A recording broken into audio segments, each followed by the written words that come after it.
গ্রামের সরকারি অফিসে আনন্দ চাকরি করত। গ্রামের প্রায় সকলেই তার পরিচিত। সরকারি অফিসে গ্রামের কারো কোনো কাজ থাকলে প্রথমেই আনন্দের সাথে দেখা করত। আনন্দকে খুশি করতে না পারলে তাদের ফাইল খুঁজে পাওয়া যেত না। এইভাবে আনন্দের ভালোই টাকা পয়সা কামাই হতো। সরকারি চাকরি আর টাকা পয়সার কারণে গ্রামে তার ভালোই প্রভাব প্রতিপত্তি ছিল। আনন্দ এখনও বিয়ে করেনি। নিজের পরিবারে কেউ না থাকায় বিয়ের জন্য নিজেই একটা সুন্দরী যুবতীর খোঁজ করতে লাগলো। চাকরি আর সচ্ছলতার কারণে গ্রামের মেয়েরা তার উপর বিশেষ নজর রাখত। একদিন অফিসের কাজ শেষ করে বড় রাস্তা দিয়ে বাড়ি ফিরছিল। এই দুপুর 2-2:30 হবে। চৈত্র মাস, প্রচণ্ড গরম, চারিদিকে জনমানব শূন্য খা খা রাস্তা। কোনো রিকশাওয়ালা তার বাড়ির 2 মাইল পথ পাড়ি দিতে রাজি হলো না। কি আর করা, রিকশা পাবার জন্য অপেক্ষা না করে আনন্দ পায়ে হেঁটেই রওনা হলো। হাঁটতে হাঁটতে প্রায় গ্রামের কাছাকাছি পৌঁছে গেল। গ্রামের শুরুতেই আশাদের আম বাগান। বাগানের ভিতর দিয়ে তাড়াতাড়ি বাড়ি পৌঁছাতে পারবে আর গরমও কম লাগবে, এই ভেবে হাঁটা শুরু করলো। আনন্দের মাথায় এলো বাগানের মাঝামাঝি চৌকিদার রতনের ঝুপড়ি। ঝুপড়িতে একটু বিশ্রাম আর জল পান করে বাড়ি ফিরবে। রতনের ঝুপড়ির কাছেই পুকুর। আনন্দের ইচ্ছা হলো এই গরমে পুকুরে একটু ডুব দিয়ে রতনের ঘর থেকে জল পান করে বাড়ি ফিরবে। ভাবতে ভাবতেই রতনের ঘরের কাছাকাছি পৌঁছে গেল। ঘরে ঢোকবার মুহূর্তে ঝনঝন শব্দে থমকিরে দাঁড়ালো। আরে, সাবধানে কাজ করো, সব জিনিসপত্র ভাঙবে নাকি? রতনের গলা শুনতে পেল। কি করব, হাত থেকে পড়ে গেল যে। মেয়েলি মধুর গলায় উত্তর এলো। আনন্দ ঘাবড়ে গেল। রতনের তো বউ নেই, তাহলে এটা কার গলা? গলা শুনে মনে হচ্ছে যুবতী নারীর। আনন্দ ভাবতে লাগলো, এই ভর দুপুরে রতনের ঘরে এ কোন যুবতী আর কেনই বা এসেছে? অবস্থা বোঝবার জন্য আনন্দ ধীরে ধীরে ঘরের কাছাকাছি একটা আম গাছের পিছনে দাঁড়িয়ে ঘরের দিকে উঁকি ঝুঁকি মেরে ভিতরে দেখবার চেষ্টা করতে লাগলো। তার নজরে পড়ল রতন মাদুরের উপর বসে হাত পাখা দিয়ে বাতাস করছে। ধুর, কি গরম পড়েছে! বলতে বলতে যুবতী ঘর থেকে বের হয়ে এলো। আনন্দ যুবতী দেখে চমকে উঠল। আরে, এ তো বন্ধু কালুর বউ আশা। আশা সুন্দরী মেয়ে, পরনে শুধু একটা শাড়ি। আশা হাতের বাসনগুলির জল ছেড়ে রতনের পাশে এসে বসে পড়ল। তুমি আমার পাশে বসো, তোমাকে বাতাস করে করে দিচ্ছি। আশা রতনকে বলল। উফ, এত গরম তো গত কয়েক বছরেও পড়েনি। বলতে বলতে রতন আশার পাশে গিয়ে বসে পড়ল। আশাও পাখা দুলিয়ে রতনকে বাতাস করতে লাগলো। কালু খুবই ভাগ্যবান, ও তো প্রতিদিন তোমার সাথে সময় কাটাতে পারে, তাকে আমার বড়ই হিংসা হয়। আশা বলল, আরে না, ওর দ্বারা কিছুই আশা করা যায় না, পুরো আমড়া কাঠের ঢেকি। ও পারলে কি আর আমি তোমার কাছে আসতাম? তবে তোমাকে পেয়ে আমার এখন আর কোনো দুঃখ নেই। আনন্দ অবাক চোখে তাদের কাণ্ড দেখছিল। বন্ধুরা, ইউটিউবের কড়া নিয়মের কারণে এসব ঘটনা সরাসরি বলা যাচ্ছে না। তোমরা কমেন্টে দেয়া লিঙ্ক থেকে আমার ওয়েবসাইট ভিজিট করো, সেখানে একদম খোলামেলা গল্প দেয়া আছে। ঘণ্টাখানেক তাদের কাণ্ড দেখে আনন্দ বাড়ির দিকে রওনা হলো। আনন্দ কোনোভাবেই আশার কথা ভুলতে পারছে না। যতই অন্য কিছু চিন্তা করবার চেষ্টা করল, ততই চোখের সামনে আশার রতনের সেই দৃশ্য ভাসতে লাগলো। আনন্দ থাকতে না পেরে সন্ধ্যার দিকে কালুর বাড়িতে গিয়ে হাজির। কালুর ঘরে বসে বিভিন্ন বিষয় নিয়ে গল্প শুরু করলো আর ঘুরে ঘুরে আশাকে দেখতে লাগলো। আনন্দ আশাকেও বিভিন্ন বিষয় ছোট ছোট প্রশ্ন করল। আশাও তার উত্তর দিল। আশা তো আর জানতো না যে আনন্দ দুপুরে তার আর রতনকে একসাথে দেখেছে। আশা তাই আগের মতোই আনন্দের সাথে স্বাভাবিক গল্প চালাতে লাগলো। বেশ অনেকক্ষণ গাল গল্প করে বাড়ি ফিরল, কিন্তু আনন্দের একই চিন্তা, কিভাবে আশাকে নিজের সঙ্গী করা যায়, কিভাবে আশাকে সারা জীবনের জন্য না হলেও অন্তত একদিনের জন্য হলেও সময় কাটানো যায়। এই সব ভাবতে ভাবতে ঘুমিয়ে পড়ল, কিন্তু ঘুমিয়েও শান্তি পেল না। ঘুমের মধ্যেও সারা রাত আশার কথা ভাবতে লাগলো। কতক্ষণ ঘুমিয়েছিল আনন্দের খেয়াল রইল না। যখন ঘুম ভাঙল তখন বেশ বেলা হয়ে গেছে। সাপ্তাহিক ছুটি থাকায় আস্তে আস্তে বিছানা ছেড়ে সকালের প্রতিদিনের কাজকর্ম শেষে আশার কথা ভাবতে লাগলো। আনন্দ ঘর থেকে বের হয়ে গ্রামের রাস্তায় হাঁটা শুরু করলো। কোনো কিছু না ভেবে ঘুরতে ঘুরতে কখন যে আমবাগানে ঢুকে রতনের ঘরের পাশে পুকুর পাড়ে এসে দাঁড়ালো তা সেও খেয়াল করতে পারেনি। রতনের ঘরের কাছাকাছি আসতেই আশার গলা শুনতে পেল। ঝট করে আনন্দ নিজেকে একটি আম গাছের পিছনে লুকিয়ে চুপচাপ দেখতে লাগল। আনন্দ দেখল রতন একটি গামছা পরে কতকগুলো কাপড় নিয়ে পুকুরের দিকে যাচ্ছে, আর পিছে পিছে আশাও তাকে অনুসরণ করছে। আমার সামনে দিয়েই দুজন পুকুরের দিকে চলে গেল। আমি কোনো মতে নিজেকে পুকুরের ধারে গাছের পিছনে লুকিয়ে নিলাম। আশা ততক্ষণে হাঁটু জলে নেমে যতদূর সম্ভব কাপড় তুলে রতনের কাপড় ধুতে শুরু করে দিয়েছে। এ সময় আনন্দ বেশ ভালোভাবে পর্যবেক্ষণ করে নিয়েছে। অনেক অদৃশ্য বিষয় চোখে পড়েছে, কিন্তু দুঃখের বিষয় আনন্দ কিছুই করতে পারছে না। সময়ের সাথে সাথে দূরত্ব আরও কমতে থাকে। ওদের কথা থেকে বুঝলাম কিছুক্ষণ আগেই ওরা কাজ করে এসেছে, যে কারণে এখন জামা কাপড় ধুয়ে নিচ্ছে। একটু পর দুজনে ঘরের উদ্দেশ্যে হাঁটতে শুরু করলো। বাড়ি যেতে হবে, ঘরের অনেক কাজ পড়ে আছে। রতনের ঘরের কাছে এসে আশা বলল।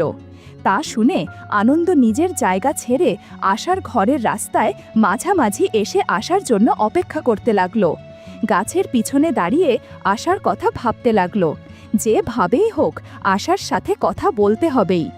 কিছুক্ষণের মধ্যেই আশার পায়ের আওয়াজ শুনতে পেল। আশা কাছাকাছি আসতেই আনন্দ ঝট করে আশার সামনে এসে দাঁড়ালো। আশা থমকিয়ে গেল, কিন্তু আনন্দকে দেখে সাহস ফিরে পেল। আরে আনন্দ ভাই, যে এখানে দাঁড়িয়ে কি করছেন? আশা প্রশ্ন করল। আশার ভয় হলো আনন্দ কি কিছু দেখেছে নাকি। তোমার জন্য অপেক্ষা করছি, কি করব বলো? রতনের ঘরে গিয়েছিলাম, কিন্তু তোমরা দুজনে ব্যস্ত ছিলে বলে আর বিরক্ত করিনি, আনন্দ সাহস করে বলে ফেলল। ব্যস্ত দেখেছেন? কি দেখেছেন? সব কিছুই কি? আশা লজ্জায় লাল হয়ে মাথা নত করে আনন্দকে প্রশ্ন করল।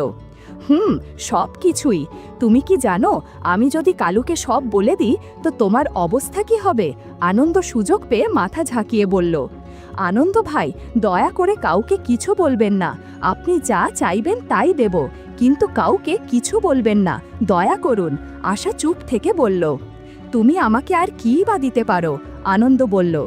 আনন্দদা, আপনি যা বলবেন তাই করব। কোনো কিছু না ভেবে আশা অনুনয় করল। আমার সঙ্গে এসো, আজ আর কাল তোমাদের কাজ দেখে আমারও কাজ করতে মনে যাচ্ছে। তোমার সাথে কাজ করে আমার খুব ভালো লাগবে। আনন্দ সুবর্ণ সুযোগ দেখে আশার হাত ধরে। এটা কিভাবে সম্ভব? আমি না আপনার বন্ধুর বউ, আপনি আমার দাদার মতো। আমি আপনার সাথে এইসব কিভাবে করব? আশা বাধা দেবার চেষ্টা করে বলল। তুমি কিন্তু কথার খেলাপ করছো। আমি কিন্তু এখনই গিয়ে কালুকে সব বলে দেব, আনন্দ ধমকের সুরে বলল। এই শুনে আশা চিন্তা করতে লাগলো।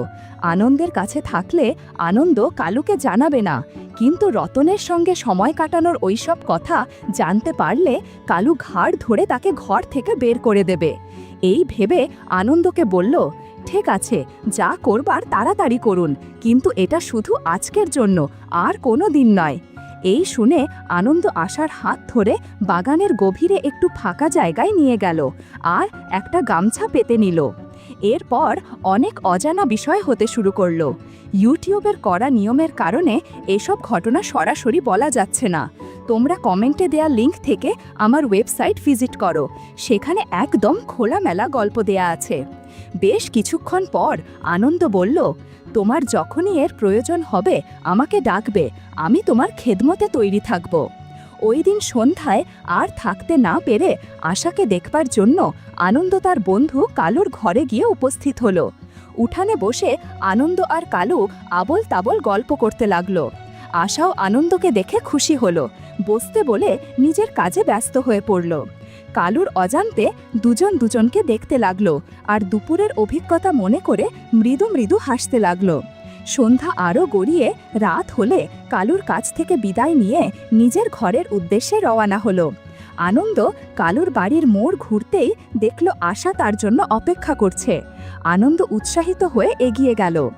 আনন্দ, রাত 10টার দিকে আমাদের বাড়ি এসো, পিছনের দরজা খোলা থাকবে, আমি তোমার জন্য অপেক্ষা করব। আশা খুবই আস্তে আস্তে কথাগুলো বলে, তাড়াতাড়ি নিজের বাড়ির দিকে চলে গেল। আনন্দ আশার সাহস দেখে একটু অবাকও হলো। খুশিতে আনন্দ দৌড়িয়ে নিজের বাড়ি ফিরল, তাড়াতাড়ি স্নান করতে ঢুকল। নিজেকে পরিষ্কার পরিচ্ছন্ন করে সবচেয়ে ভালো লুঙ্গি আর শার্ট পরে আশার বাড়ির পিছনে পৌঁছে গেল। এখন শুধু 10টা বাজার অপেক্ষা। দরজায় ধাক্কা দিয়ে দেখল দরজা খোলা রয়েছে এবং ঘরের ভেতরে আলো জ্বলছে, কিন্তু কারো আওয়াজ পাওয়া যাচ্ছে না। ভয়ে ভয়ে ঘরের দরজা ভেজিয়ে ঘরের বাইরে আসার জন্য অপেক্ষা করতে লাগলো। প্রতিটি মুহূর্ত আনন্দের মনে হতে লাগলো কয়েক যুগ। আনন্দ, কই তুমি? ভিতরে আসো। আশার চাপা গলা শোনা গেল। আশা বাইরে এসে আনন্দের হাত ধরে ভিতরে আসতে বলল আর দরজা বন্ধ করে আরেকটি ঘরে নিয়ে গেল। ঘরে মাদুরের ওপর অত্যন্ত যত্নের সঙ্গে পরিষ্কার চাদর আর বালিশ বিছানো। আনন্দ নিচু স্বরে বন্ধু কালুর কথা জিজ্ঞেস করল। ও তো তাড়াতাড়ি শুয়ে পড়ে, আর একবার ঘুমালে ভূমিকম্পও তাকে জাগাতে পারবে না। কিন্তু আমাদের সাবধানে থাকতে হবে, আশার উত্তর দিল। দুপুরে আমবাগানে যা করেছি তা তাড়াহুড়াই করেছি, যদিও খুবই মজা পেয়েছি। এখন আবার সেই কাজ করতে চাই। দুজনে সারা রাত ধরে ধীরে ধীরে কাজ করে ফেলব। কি পারবে না? আনন্দকে বলল। হ্যাঁ, অবশ্যই পারব, আনন্দ মাথা নাড়িয়ে বলল। সেদিন রাতে অনেক কাজ হয়েছে। কাজ করতে করতে আনন্দ দেখল প্রায় ভোর হয়ে আসছে। কোনো মতে নিজেকে গুছিয়ে কালুর ঘর থেকে বেরিয়ে নিজের ঘরের দিকে যেতে লাগলো। আনন্দের যখনই কালুর সঙ্গে দেখা হতো তখনই নিজেকে অপরাধী মনে করত, কারণ সে তার বন্ধুর সাথে বিশ্বাসঘাতকতা করছে কিনা এসব ভাবতে থাকে। কিন্তু আশার সঙ্গে কাটানো সুন্দর সময়ের মজা অপরাধবোধ থেকে বেশি ছিল। এক রাত্রিতে আশা আর আনন্দ কাজ করে বিশ্রাম করছে। আশা একটু পর ফ্রেশ হতে বাইরে বেরিয়ে গেল। কিছুক্ষণ পর আশা ফেরত এসে আনন্দের পাশে বসে পড়ল। আনন্দ হঠাৎ দেখল কালু ঘরের মধ্যে প্রবেশ করছে। কোনো দিকে না তাকিয়ে সোজা আশার পাশে বসে কাজ করতে শুরু করল। আনন্দ এতই মশগুল ছিল যে হারিকেনের অল্প আলোয় বুঝতে পারছিল না কার সাথে কাজ করছে, আনন্দ নাকি তার স্বামী কালু। আনন্দের মাথায় কিছুই ঢুকছিল না। সে চুপচাপ বসে আশা আর কালুর দেখতে লাগল। কাজ করতে করতে কালু ক্লান্ত হয়ে গেছে, তাই একটু বিশ্রাম নিচ্ছে। বেশ কিছুক্ষণ সারা ঘর অসম্ভব শান্ত হয়ে গেল। আনন্দ বড়ই নাজুক পরিস্থিতির মধ্যে পড়েছে। আশার পাশ থেকে উঠতেও পারছে না, আবার চুপ করেও বসেও থাকতে পারছে না। কিছুক্ষণ পর আশা আবার একটা গামছা নিয়ে বাইরে গেল ফ্রেশ হতে। ফিরে এসে বলল, আনন্দ, ভয় পেও না, এত চিন্তার কোনো কারণ নেই। আমার স্বামী সব কিছুই জানে। তৃতীয় দিনের কাজের সব কিছু দেখেছে।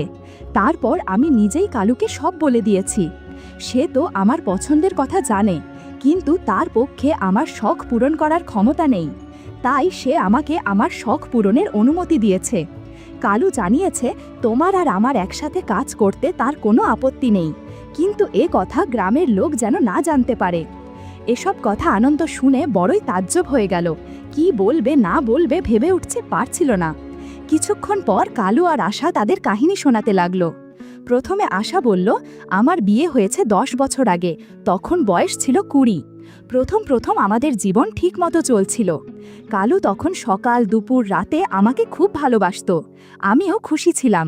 কিন্তু কয়েক বছরের মধ্যেই কালু দুর্বল হয়ে পড়ে। কাজ করার সক্ষমতা হ্রাস হয়ে যায়।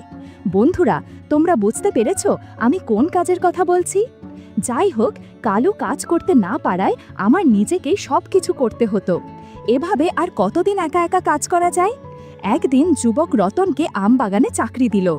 প্রথম রতনের কাজ করার ইচ্ছা ছিল না, কিন্তু একা একা মুশকিল হওয়ায় রতনকে দিয়েই কাজ করানোর মনস্থ করলাম।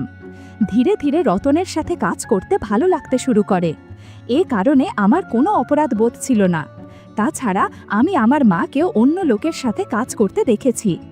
আমি আর আমার ছোট বোন রেখা যখন ছোট ছিলাম তখনই আমার মা আর অন্য লোকের সম্পর্কের কথা জানতাম।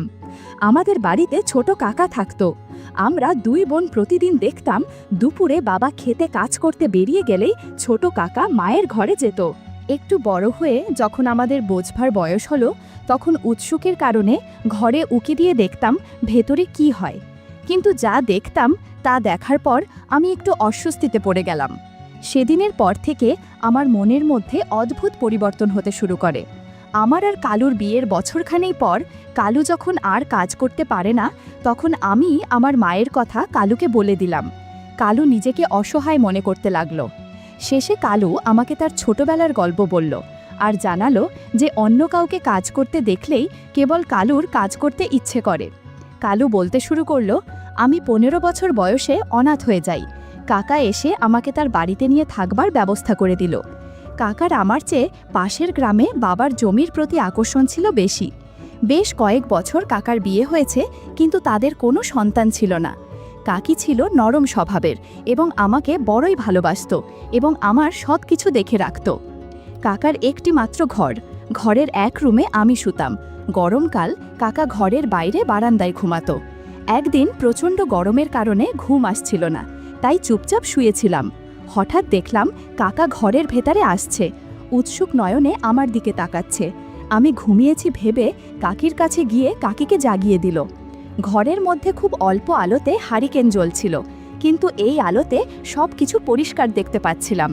অনেক না বলা গল্প জমে উঠেছে। 5 মিনিট পর কালা ঘর থেকে বেরিয়ে গেল। এদিকে কাকি মনে মনে কি যেন বিড়বিড় করতে লাগলো। মনে হলো কাকি একটু রেগে গেছে। পরের দিন কাকি খুবই স্বাভাবিক ব্যবহার করতে লাগলো, যেন গত রাত্রিতে কিছুই হয়নি। এইভাবে বেশ কিছুদিন কাকা কাকির কথা ভাবতে থাকলাম। একদিন কি জরুরি কাজে কাকা গঞ্জে গেলে কাকি আমাকে ডাকলো, তুমি প্রতিদিন আমাদের কাজ দেখে হাসাহাসি করো, ভাবছি তোমার কাকাকে এই কথা বলে দেব। কাকি, দয়া করো, এরকম আর হবে না। কাকা জানতে পারলে আমাকে আচ্ছা মতো বকা দিয়ে ঘর থেকে বের করে দেবে। আমার থাকবার কোনো জায়গা নেই, কোথায় যাব? কাকি, দয়া করে বলো না, তুমি যা বলবে তাই করবে, কিন্তু কাকাকে কিছু বলবে না। আমি ভয় পেয়ে বিভিন্নভাবে কাকিকে অনুরোধ করতে লাগলাম। কাকির মন একটু নরম হলো। বেশ কিছুক্ষণ ভেবে বলল, তোমার কাকা ভালো কাজে একদম ফাঁকিবাজ, তার কাজে আমার সমস্যা হয়, তাই তোমার কাকার পরিবর্তে তুমি কাজ করবে। কি, বুঝতে পেরেছ? বুঝেছি, কিন্তু আমি তো কিছু জানি না। মাথা নেড়ে আসতে বললাম, তোমার জানতে হবে না, আমি আজ থেকে তোমাকে সব কিছু শিখিয়ে দেব। বলে কাকি আমার হাত ধরে তার ঘরে নিয়ে মাদুর বিছিয়ে তোষক পেতে নিতে বলল। আমি একটু অস্বস্তিতে পড়ে গেলাম। কোনো উপায় না পেয়ে আমি কাকির কথা মতো সব কাজ করতাম। কাকি বেশ খুশি হতো। এইভাবে ভালোই দিন কাটছিল। একদিন কাজ করার কাকার কাছে ধরা পড়ে গেলাম। কাকা কোনো কথা না শুনে বকাঝকা দিয়ে ঘর থেকে বের করে দিল। কাকিকেও যথেষ্ট বকাঝকা করল, কিন্তু লোক লজ্জার ভয় এবং কাকির নামে বাপের বাড়ি থেকে অনেক জমিজমা থাকায় ঘর থেকে বের করল না কাকিকে। কাকি কাকার আড়ালে আমাকে কিছু টাকা পয়সা দিয়ে নিজের জমিতে চাষবাস করতে বলে আর সুন্দর দেখে এক যুবতীকে বিয়ে করে সংসার করতে উপদেশ দিয়ে পাঠিয়ে দেয়। নিজের ভাঙা বাড়িতে ফেরত এসে পৈতৃক জমিতে চাষবাস করে বাড়ি ঠিক করলাম। এর কিছুদিন পর আশার সঙ্গে বিয়ে হলো। আশা কাজ করতে ভীষণ দক্ষ বলে আশার সঙ্গে পাল্লা দিতে পারতাম না। ছোট বয়স থেকে কাজ করেছি বলে এখন আর ভালোভাবে করতে পারি না, যে কারণে আশা অন্য লোকদের দিয়ে কাজ করায়। কালী বলল, দেখ বন্ধু, তুমি রোজ রাত্রে আমার বাড়িতে আসো, গভীর রাতে চলে যাও। গ্রামের যে কেউ দেখে ফেলতে পারে, আর দেখলে তা আমাদের জন্য ভালো হবে না। আনন্দ একটু অস্বস্তিতে পড়ে গেল। দেখ, তোমার জন্য আমরা একটা উপায় বের করেছি। তুমি চাইলে সারাদিন আমাদের ঘরে থাকলেও কেউ কিছু বলতে পারবে না। যদি তুমি মেনে নাও তবে বলতে পারি, পুরোপুরি তোমার ইচ্ছা। আশা বলল, আশার এক ছোট বোন আছে, তার সঙ্গে তোমার বিয়ে হলে সহজেই এখানে থাকতে পারবে। তুমি রাজি হলে আশা কালকেই বাড়ি গিয়ে আশার বাবা মার সাথে কথা বলতে পারে। কালু বলল, এ তো খুব আনন্দের কথা, কিন্তু আশার বোন কি এতে রাজি হবে? আনন্দ কালুকে প্রশ্ন করল। চিন্তা করো না, ছোটকে রাজি করাবার দায়িত্ব আমার, সে আমার কথা শুনবেই। তুমি তো আমাদের পরিবারের কথা শুনেছ, আমি যখন আমাদের কথা বলবো সে নিশ্চয়ই মেনে নেবে। আশা উত্তর দিল। আরও বলল, আমি ছোট বোনকে কয়েকদিনের জন্য এখানে নিয়ে আসব। আমার বিশ্বাস তোমাকে দেখলে সে তোমার সাথে বিয়েতে রাজি হবে। এরপর আশা আর তার ছোট বোনের সাথে আনন্দের বিয়ে দেয়। এই সুবাদে আনন্দ এখানে থাকতে পারে, আর রাত হলেই 4 জন গল্পে মেয়ে ওঠে। বন্ধুরা, তোমরা নিশ্চয়ই বুঝতে পেরেছ কোন গল্পের কথা বলছি। বন্ধুরা, ইউটিউবের গল্পগুলো শুনে মজা না পেলে আমার ওয়েবসাইটে দেয়া গল্পগুলো শুনতে পারো। সেখানে প্রতিদিন খোলামেলা গল্প আপলোড করা হয়। কমেন্টে ওয়েবসাইটের লিংক দেয়া আছে।